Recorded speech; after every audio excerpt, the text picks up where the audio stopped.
और मैंने इंद्रप्रस्थ के प्राचीन जीवन को विकसित दिल्ली में बदलते हुए देखा है। दिल्ली ने पहली सांस इंद्रप्रस्थ के घाटों पर ली लगभग 1400 BCE में, जब पांडवों ने यमुना के किनारे अपना राज्य बसाया। श्री कृष्ण ने अर्जुन को धर्म और मर्यादा का मार्ग दिखाया और इंद्रप्रस्थ धर्म की राजधानी बनी।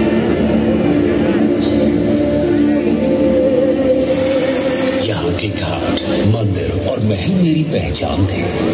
हर पत्थर से संस्कार और मानवता की खुशबू आती थी। इंद्रप्रस्थ पवित्र भारत का हृदय था। ये दिल्ली की शुरुआत थी और यहीं से इसका इतिहास जुड़ा है।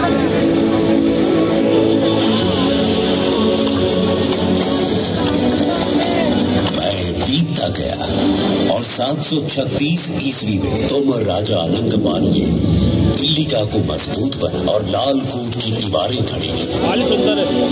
फिर पृथ्वीराज चौहान आए, जिन्होंने दिल्ली में किला राय पिथौरा बनाया और यहाँ अपनी राजधानी स्थापित की।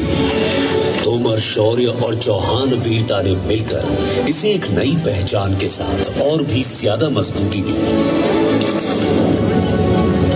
1526 में मुगल शासन आया और और 1639 में शाहजहां ने दिल्ली को शाहजहानाबाद बनाया। फिर जब उनके दौर का अंत हुआ तब दिल्ली फिर अपनी असली पहचान में वापस आ गई। इसका इतिहास और इसकी संस्कृति हर युग में अपनी गहराई में बनी रही और इसकी वीरता के पत्थर सदा अमर रहे। फिर आया सन 1911 जब ब्रिटिश ने कलकत्ता से राजधानी दिल्ली शिफ्ट की। किंग जॉर्ज V के दरबार में दिल्ली को आधिकारिक राजधानी घोषित किया गया।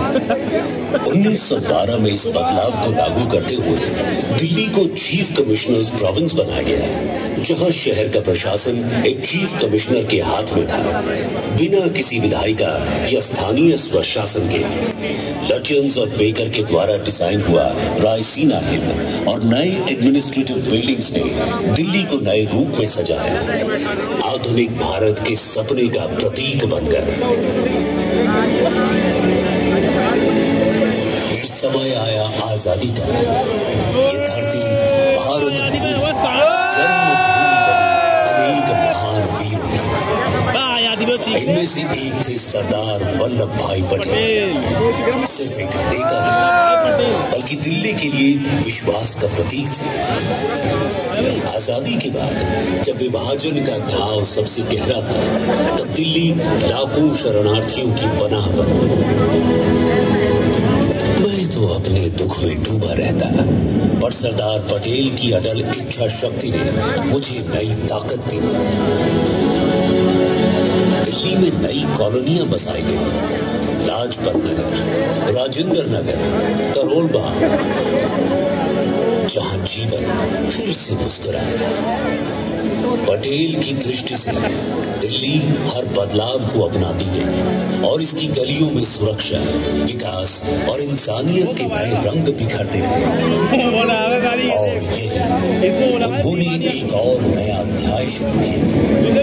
इंफॉर्मेशन एंड ब्रॉडकास्टिंग मिनिस्टर के तौर पर सरदार पटेल ने ऑल इंडिया रेडियो आकाशवाणी को एकता की डोर से बांधा। उनकी दृष्टि ने आकाशवाणी को सिर्फ रेडियो में देश की आत्मा की आवाज बना दिया।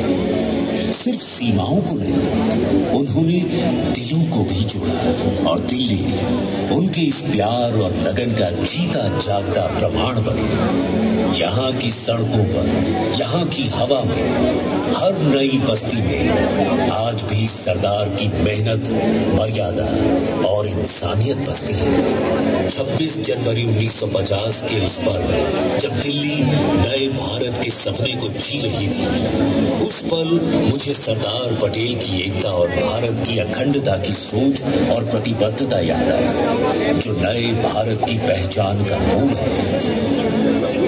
सरदार वल्लभ भाई पटेल के नेतृत्व ने दिल्ली को 1950 में एकीकृत भारत का हृदय बनाया। 1952 में दिल्ली एक पार्ट C स्टेट बनी, जहां उसे अपनी विधानसभा और अपने पहले मुख्यमंत्री के रूप में चौधरी ब्रह्म प्रकाश मिले। 1956 में स्टेट्स रीऑर्गेनाइजेशन एक्ट के बाद यहाँ यूनियन टेरिटरी बनी और शासन राष्ट्रपति द्वारा नियुक्त प्रशासक के हाथ आए। 1967 में मेट्रोपॉलिटन काउंसिल और लेफ्टिनेंट गवर्नर के साथ सीमित सलाहकारी व्यवस्था बनी, लेकिन 1991 में संसद ने दिल्ली को नेशनल कैपिटल टेरिटरी NCT का दर्जा दिया, जहां विधानसभा का गठन हुआ, पर उसके अधिकार क्षेत्र से लैंड और पब्लिक ऑर्डर को बाहर रखा गया। 1993 में पहले विधानसभा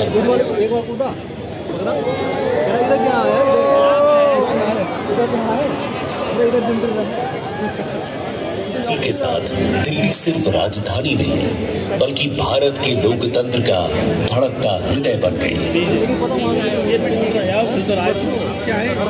यहाँ की जमीन पर हर कदम नई कहानियां लिखी गई।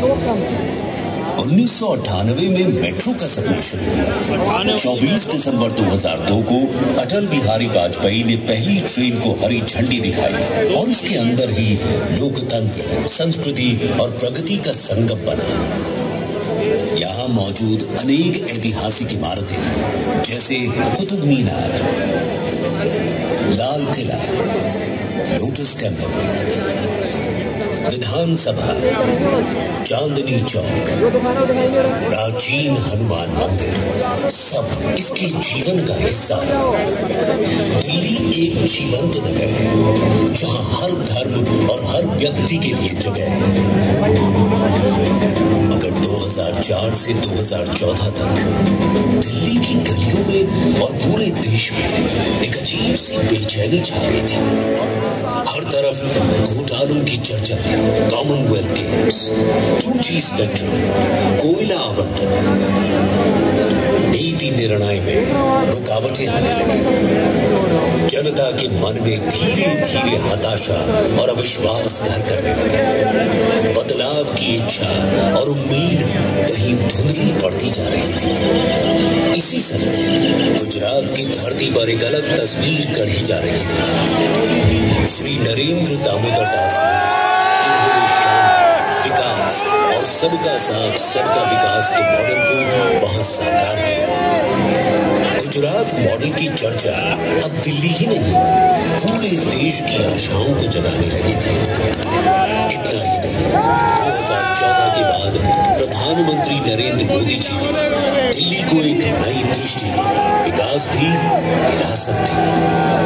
यहाँ फिर से मंदिर और तीर्थ पुनर्जीवित हो रहे हैं। अक्षरधाम, कालका जी मंदिर, हनुमान मंदिर, पुराना किला, सेंट्रल विस्टा 2022 का नया कर्तव्य पथ, भारत मंडपम 2023, यशो भूमि 2023।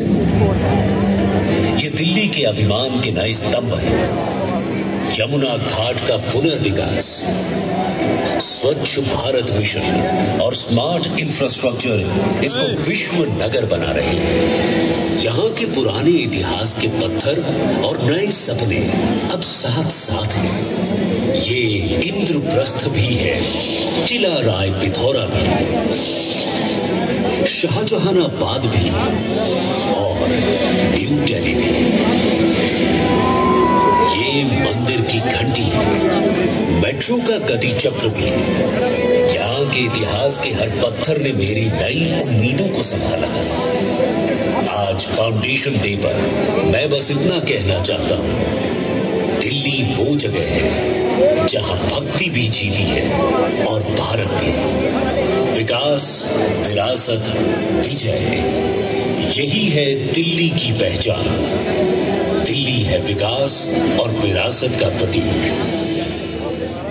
चलो हो गया भाई, बोला जी हाँ, मैं हूँ दिल्ली, विकास और विरासत का प्रतीक। एक बार जोरदार तालियों से अभिनंदन करें दिल्ली की अब तक की यात्रा का। बहुत बहुत आभार आप सबका।